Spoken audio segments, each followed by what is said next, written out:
Témoignage d'une ancienne adoratrice du diable. Numéro 1. Chers amis, nous sommes heureux de partager avec vous ce témoignage d'une ancienne adoratrice du diable. C'est le témoignage d'une jeune femme sud-africaine qui a passé près d'une douzaine d'années à servir Satan et a gravi plusieurs échelons durant ce temps. C'est un témoignage qui, comparé au témoignage des autres anciens serviteurs de Satan, est très simple et propre. Propre dans ce sens qu'elle a fait l'effort de relater son témoignage sans le mélanger avec les abominations que nous sommes habitués à lire dans les témoignages des anciens satanistes. Ce témoignage est donc simplifié, assez court, mais très riche. Il est en deux parties. Il confirme l'enseignement sur le combat spirituel que nous avons mis à votre disposition il y a quelques années de cela. Nous vous encourageons à lire les deux parties et à prendre les avertissements que le Seigneur nous donne à travers cela très au sérieux. Nous vous conseillons également de relire en entier notre enseignement sur le combat spirituel.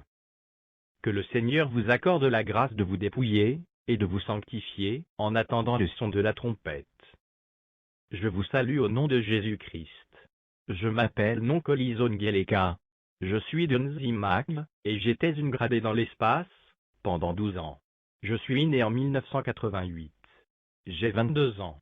J'ai travaillé dans l'espace dès l'enfance et j'ai gravi des échelons pendant tout ce temps. Il y a des rangs différents dans l'espace. Il y a des adorateurs du diable dans les églises qui ne savent pas qu'ils représentent le diable, et il y a des adorateurs du diable qui sont capables de quitter leur corps physique pour aller dans le monde spirituel. Je faisais partie de cette deuxième catégorie.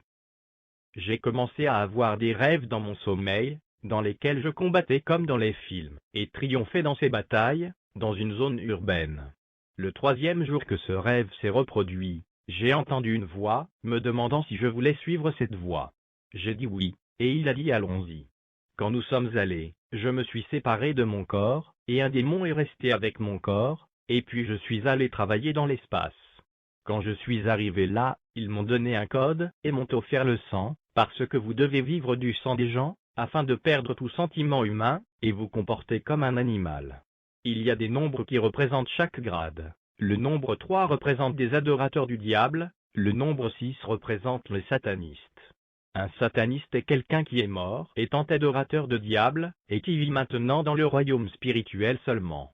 Le nombre 9 représente Satan, le roi des démons, Lucifer qui a été chassé du ciel à cause de l'orgueil. J'ai travaillé dans l'espace. Au départ, nous étions envoyés pour causer des accidents sur les routes, afin que les démons dans l'espace aient du sang à boire. Il y a les chefs qui gouvernent dans chaque endroit. Par exemple à Nzimak, ils ont leur chef qui est un sataniste. Je vous ai déjà expliqué plus haut, qui est classé comme un sataniste. Quand il avait besoin du sang, nous causions un accident dans cette zone. Quand nous causions cet accident, nous venions en esprit, et personne ne nous voyait. Et puis nous jetions un anneau devant le conducteur qui perdait la concentration, et la voiture faisait des tonneaux, des gens mouraient, et le chef obtenait du sang. Mais en tant que de nouvelles recrues, nous ne vivions pas de ce sang. On nous donnait de ce sang occasionnellement.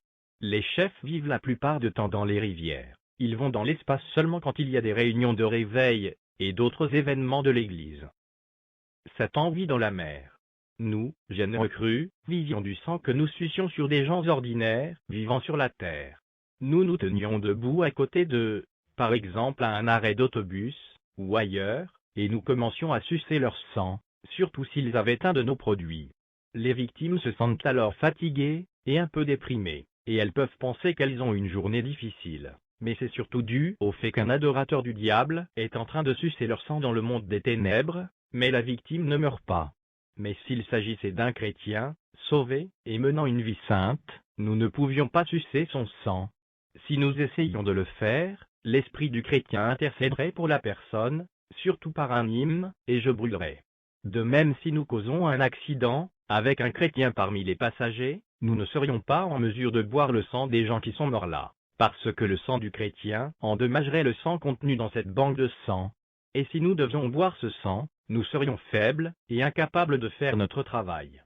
Satan et les chefs ne pouvaient pas le boire non plus. Si une personne est sainte, cette personne n'utilise pas nos produits. Les stringues, ce sont nos produits. C'était mon devoir de prononcer des incantations et des malédictions sur ces objets. les boucles d'oreilles, les colliers, les vernis à ongles, des extensions de cheveux en fibre, peu importe le genre, que ce soit le collage ou la tresse. Tous les objets en or sont les produits sataniques.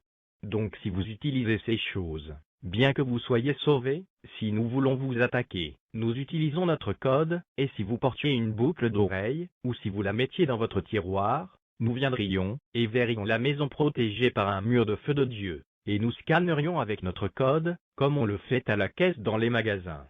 C'est parce que la boucle d'oreille, ou l'extension de cheveux en fibre que vous possédez, ont un code.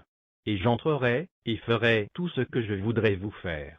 Il arrive que quelqu'un soit saint, même s'il utilise nos produits.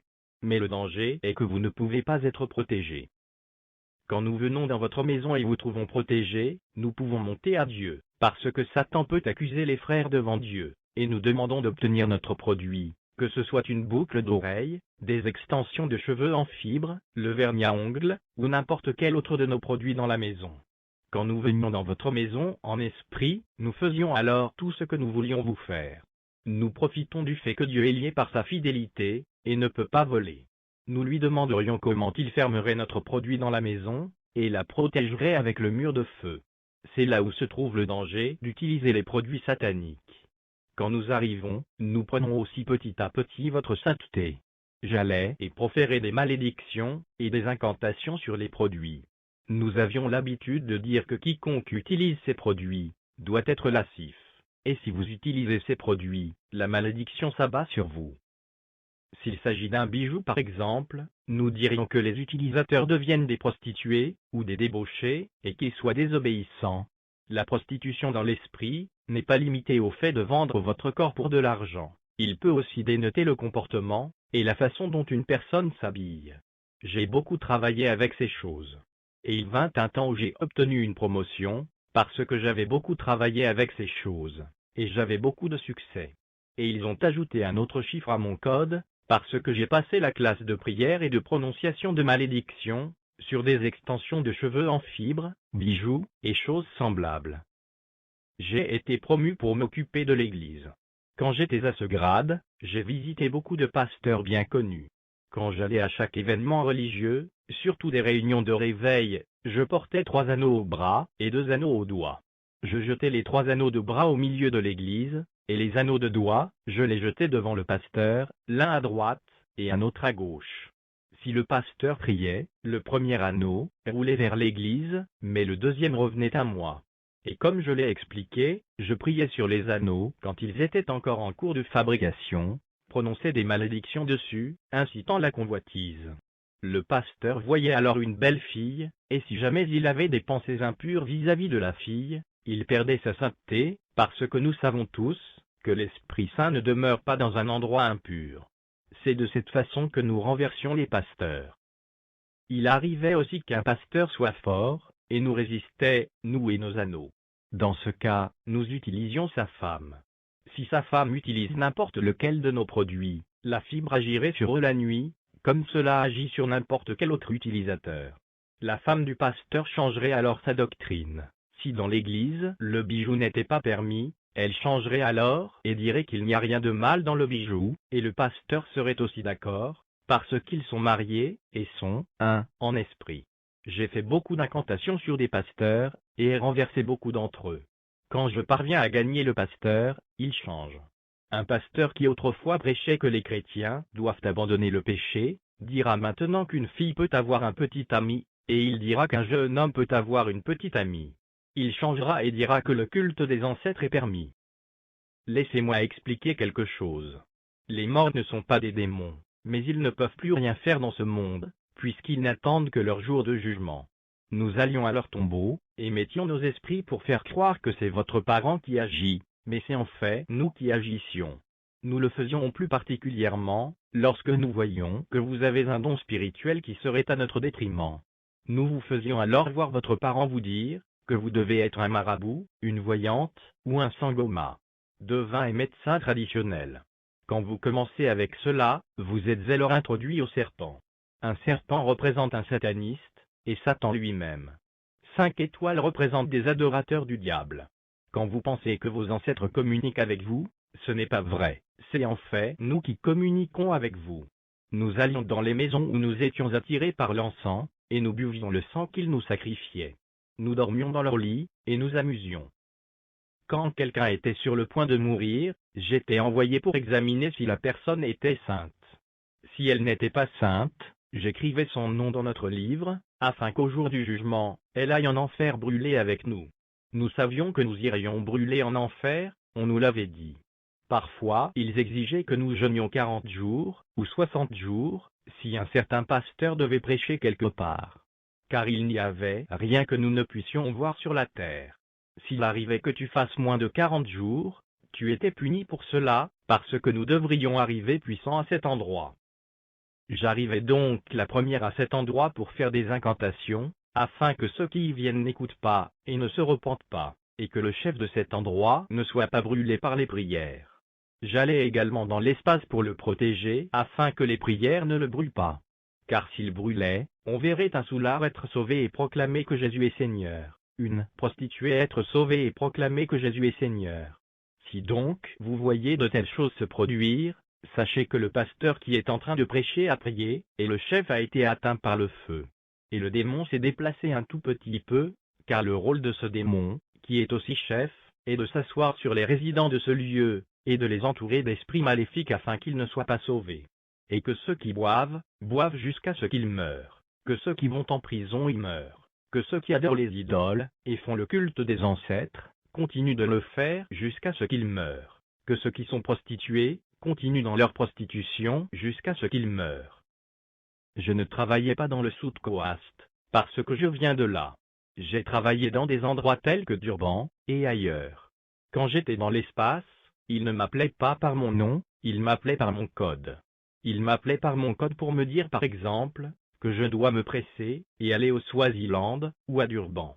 Comme l'entreprise là-bas avait fini de fabriquer des boucles d'oreilles, je devais y aller pour faire les incantations dessus, avant qu'elles ne soient envoyées dans les boutiques. C'était mon devoir de faire des incantations dessus. Une autre année, j'ai été envoyé à Ntuzuma. Il y avait un pasteur là-bas, je ne mentionnerai pas son nom. J'avais été envoyé pour enlever sa sainteté.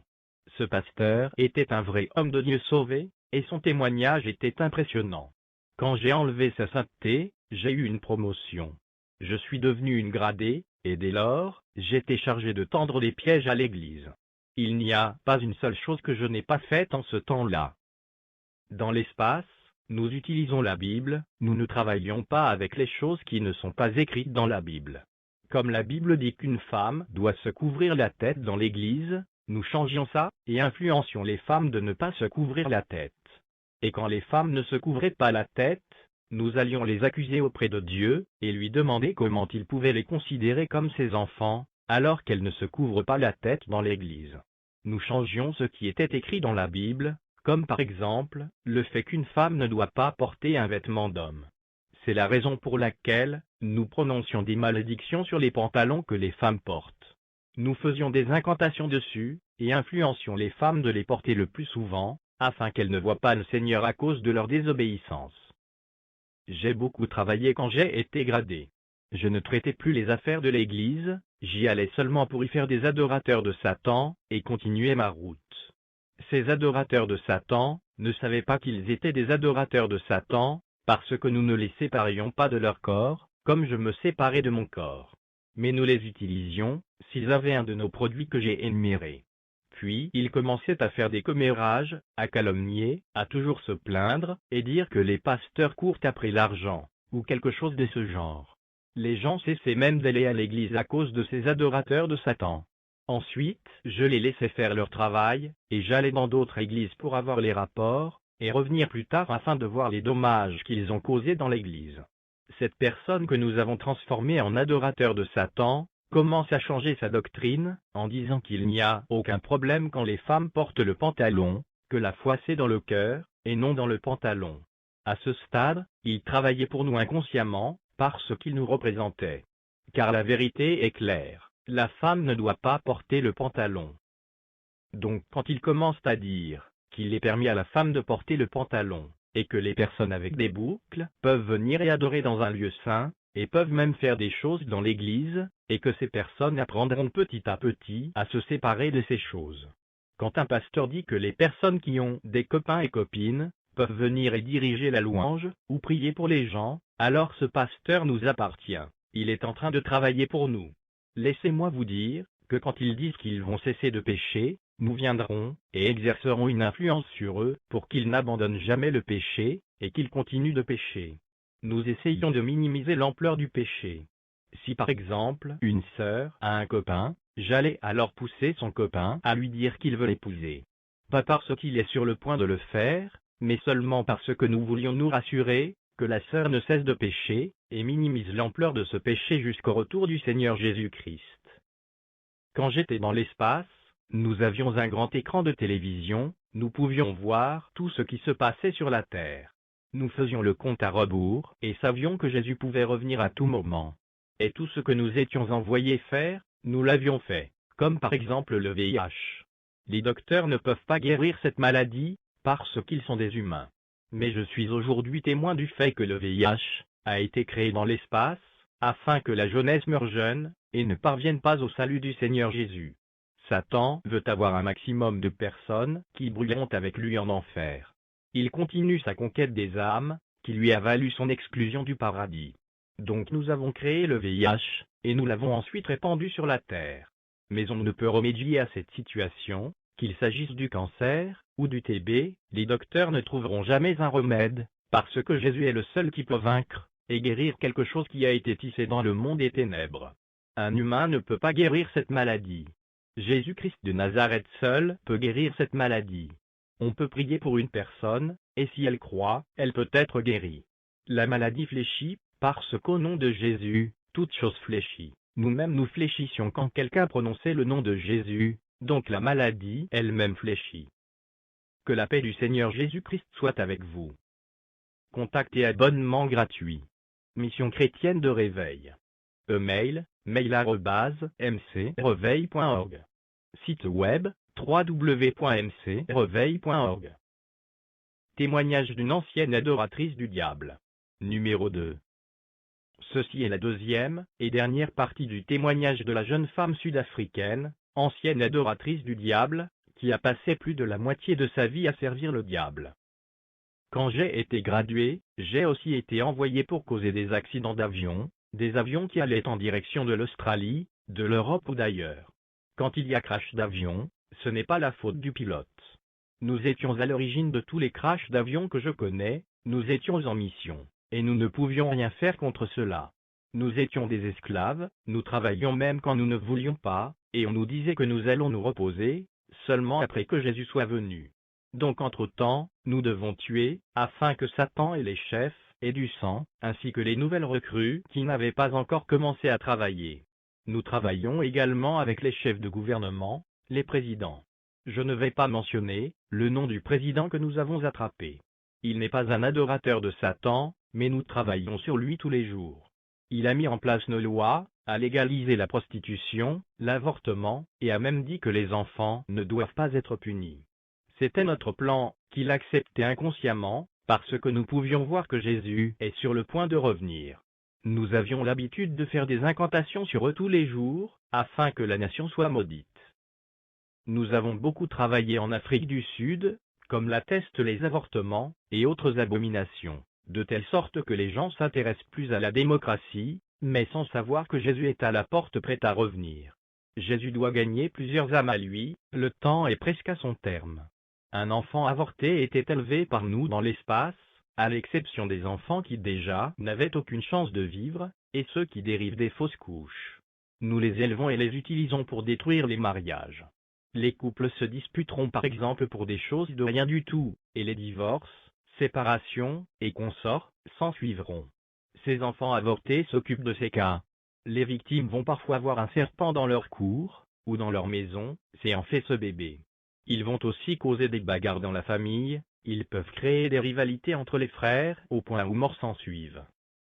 Dans le dernier crash d'avion à destination de l'Europe, que j'ai causé, il y avait un enfant de Dieu qui menait une vie de sainteté. De ce fait, le sang qui a coulé était endommagé, parce que le sang d'un chrétien endommage le sang dont nous avons besoin. Et si nous buvons ce sang, nous deviendrons faibles et incapables d'opérer. C'était la dernière fois que j'ai causé un crash d'avion. J'ai causé plusieurs crashs dans le passé, et j'ai fait toutes ces choses pour Satan là-bas. Et après, je collectais les rapports et exécutais des missions difficiles, propres à mon grade. J'étais également chargé de faire tomber les pasteurs les plus tenaces. Laissez-moi revenir sur les produits. Lacoste n'est pas un de nos produits, mais quand vous en portez un, vous êtes en train de représenter un sataniste, parce que le crocodile est l'un des animaux avec lesquels nous opérons.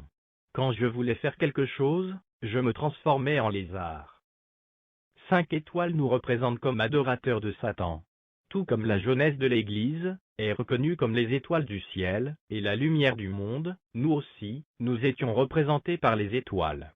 Donc si vous portez quelque chose avec une étoile, Satan va aller au ciel pour rapporter cela, et dire que cette personne marche partout sur la terre et le représente, et que la personne l'aime, plus qu'elle n'aime Dieu.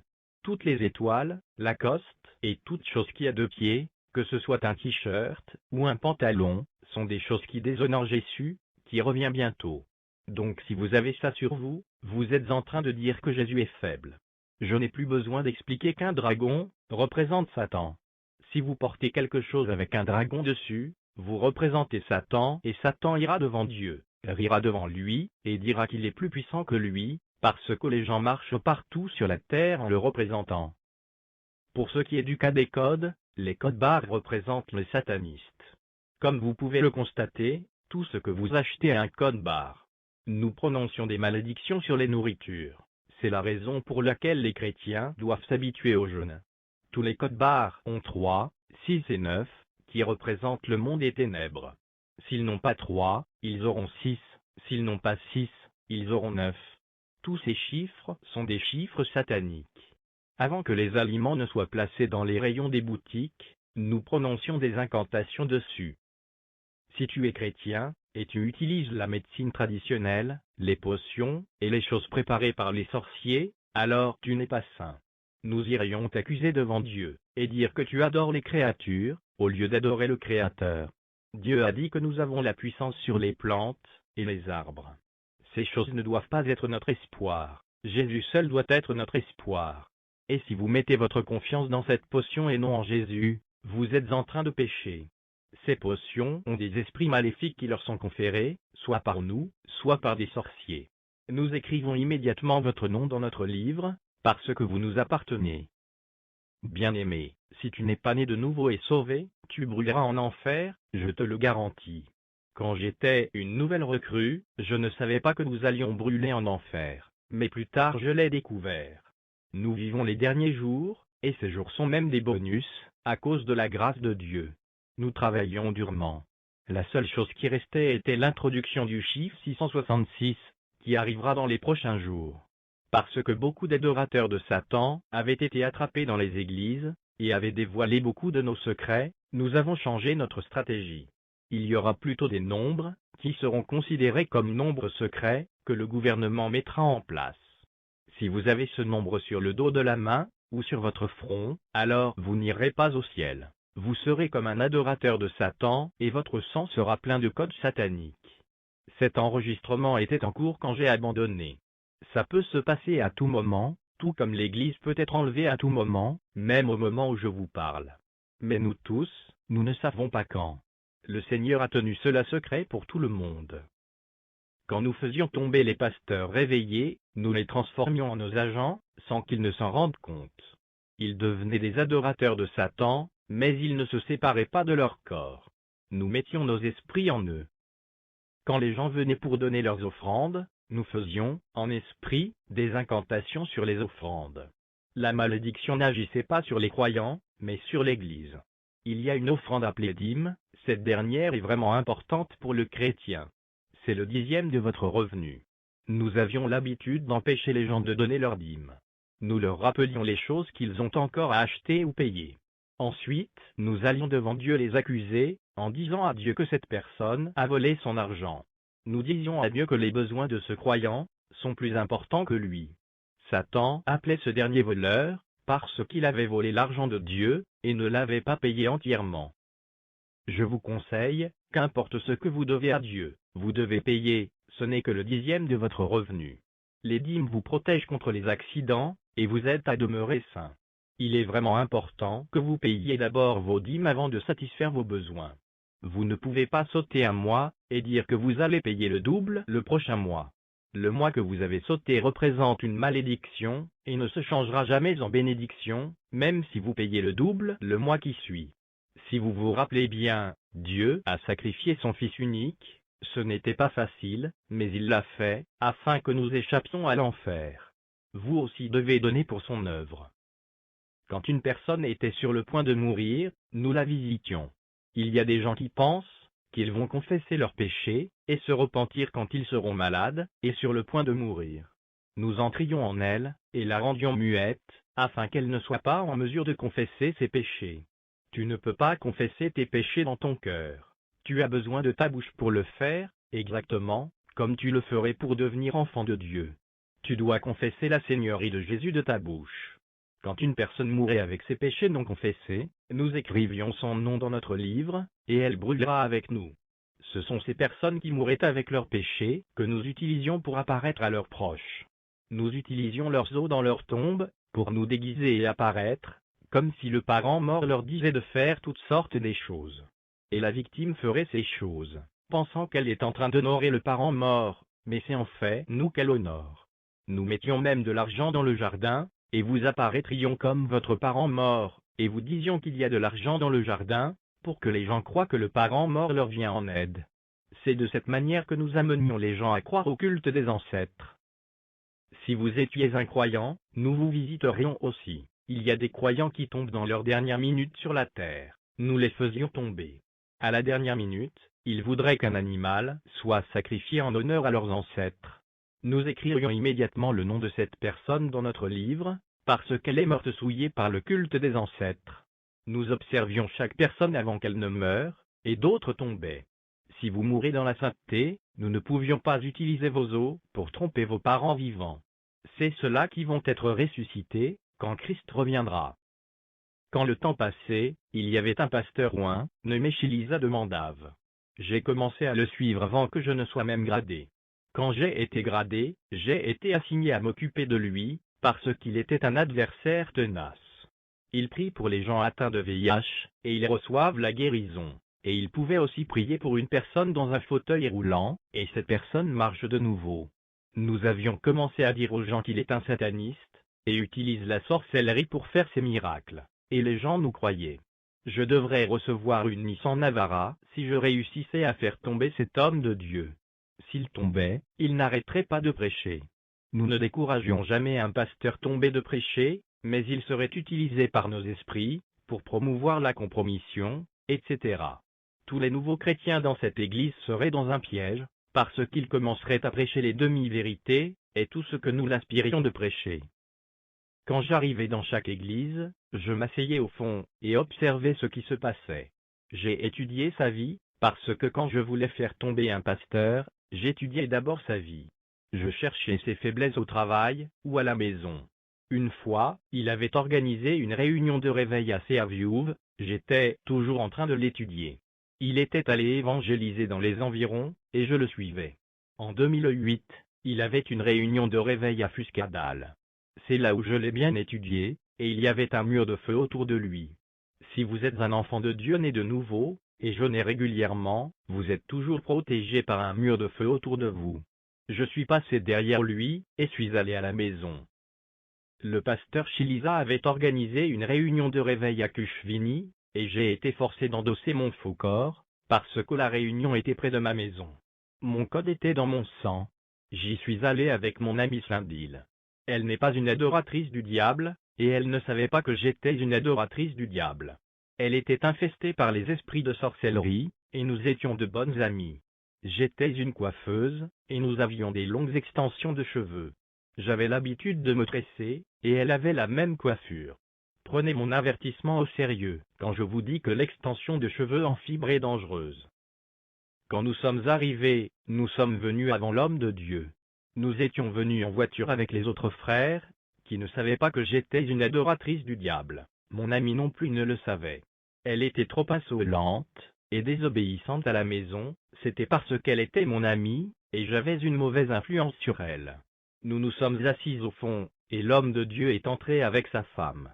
Quand il est entré, il a dit qu'il y a un mauvais esprit dans la salle. Il est aussi un prophète. Mon ami a sauté et est tombé, et voulait s'enfuir. J'aimais beaucoup mon ami, et nous étions arrogantes.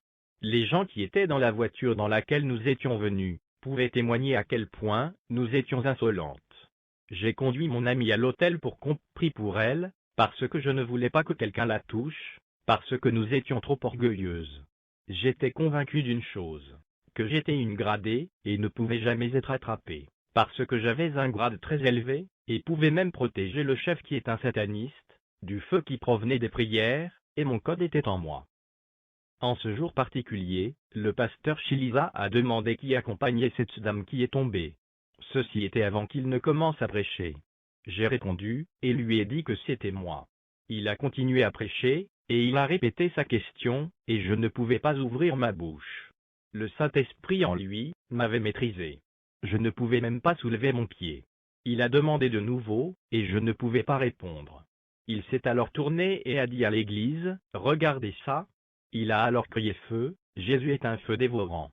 Quand il a dit ceci, en l'esprit, je pouvais voir le feu s'échapper de ses yeux, de sa bouche, et de ses mains. Je suis tombé, et les démons m'ont pris hors de mon corps immédiatement, et je suis allé dans l'espace, et le démon qui s'occupait de mon corps était resté là. Quand un démon est tourmenté à cause du feu, il répond à n'importe quelle question. La plupart des pasteurs ne savent pas que si vous ne brûlez pas le code du corps de quelqu'un, il demeure un adorateur du diable, même après la délivrance. Heureusement il le savait, et avait demandé le code au démon, et il l'avait brûlé avec le feu de Dieu. Aussitôt que le code fut brûlé, les démons dans l'espace n'avaient pas d'autre choix que de me laisser aller. Le démon qui était en moi est retourné dans l'espace. S'il n'avait pas brûlé le code dans ma main, les démons allaient être capables de me rappeler, parce que je n'étais pas appelé par mon nom, j'étais appelé par mon code. Le dernier chiffre que j'ai reçu avec ma promotion est sorti avec du sang. Après qu'on ait prié pour moi, j'ai repris mes sens, j'ai pris la décision d'être sauvé, et je témoignerai dans le monde entier. Je fais confiance en Dieu, parce que j'ai vu sa puissance. Je sais qu'il est plus puissant que Satan. Avant que je n'oublie, après l'enlèvement, ce ne sera pas la fin du monde. Il y aura une église, où chacun sera forcé d'y aller. Je ne dirai pas le nom de cette église, et elle est déjà active au moment où nous parlons. Les gens qui ne seront pas enlevés au ciel avec Jésus, seront forcés d'aller dans cette église, pour adorer l'Antéchrist. Cette église existe aujourd'hui. Quand quelqu'un voudra aller au ciel à ce moment-là, il devra être atrocement assassiné pour arriver au ciel, et sa famille sera violée devant lui, et la police sera sans pitié. Ce que je peux dire à chacun, c'est qu'il se sauve pendant qu'il est encore temps. Il viendra un temps où les gens devront être assassinés pour arriver au ciel. Donc je conseille aux gens de se sauver maintenant, avant que ce temps affreux ne vienne. Accepte Jésus pendant que sa grâce est encore disponible. Je suis une enfant de Dieu née de nouveau, pardonnée de tous mes péchés. Je continuerai à témoigner, et toute personne qui voudrait que je rende témoignage dans son église est la bienvenue. Certains ne croiront pas que je suis délivré, et d'autres ont toujours peur de moi, pensant je sucerai leur sang. Mon Jésus est fidèle, bien que je marche dans la vallée de l'ombre de la mort, je ne crains rien. Dieu vous bénisse tous, et sachez que Jésus revient très bientôt pour prendre son Église. Dieu est fidèle, ne l'abandonnez pas. Prenez garde aux faux prophètes. Demeurez dans l'amour de Jésus. Je vous aime beaucoup. Je voudrais remercier ceux qui ont intercédé pour moi, et ceux qui n'ont jamais douté de moi, mais m'ont accueilli, et m'ont aidé, et ont prié avec moi. Je voudrais aussi remercier l'homme de Dieu, le pasteur Chiliza. Que Dieu vous bénisse. Que la paix du Seigneur Jésus-Christ soit avec vous.